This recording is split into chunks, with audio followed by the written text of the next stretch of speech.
Hi friends, எல்லோருக்கும் வணக்கம். எல்லோரும் எப்படி இருக்கீங்க? எல்லாம் நல்லா இருப்பீங்கன்னு நினைக்கிறேன். இன்றைக்கி என்ன சமையல் நம்ம வீட்டில் அப்படின்னு பார்த்தீங்கன்னா, சூடாக மெது இட்லி, அப்புறமா தோசை.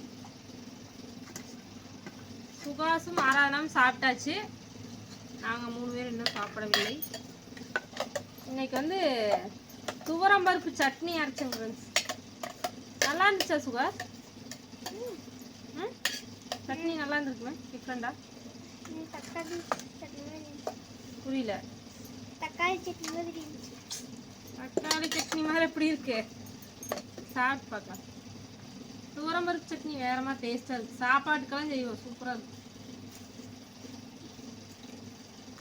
சூப்பரா இருக்குது. காரமா டேஸ்டா செம்மையா இருக்குது.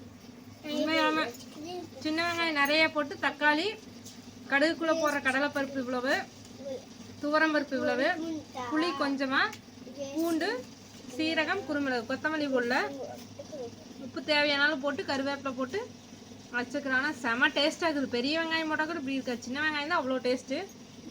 நீங்களும் ட்ரை பண்ணி பாருங்கள். ஆல்ரெடி செஞ்சுட்டு தான் இருப்பீங்க, செய்யாதும் செஞ்சு பாருங்கள்.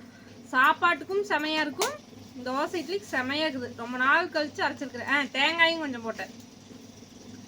வேறு லெவல் இருக்குது. வாங்க சூடாக சாப்பிட்லாம். அனைவருக்கும் இனிய இரவு வணக்கம். உங்கள் வீட்டிலலாம் என்ன ஸ்பெஷல் அப்படின்னு சொல்லி சொல்லுங்கள். ஏதாவது சட்னி இந்த மாதிரி சிம்பிள் ரெசிபி இருந்தால் கமெண்டில் சொல்லுங்கள். அதுவும் செஞ்சு பார்க்கலாம். அந்த தேங்காய் சட்னியும் அரைச்சி என்னமோ மாதிரி இருக்குது. தேங்காய் தக்காளி ரெண்டை தவிர எதுவும் செய்யறதில்ல. இன்னைக்கு வித்தியாசமாக சூப்பராக இருக்குது. Okay, bye friends.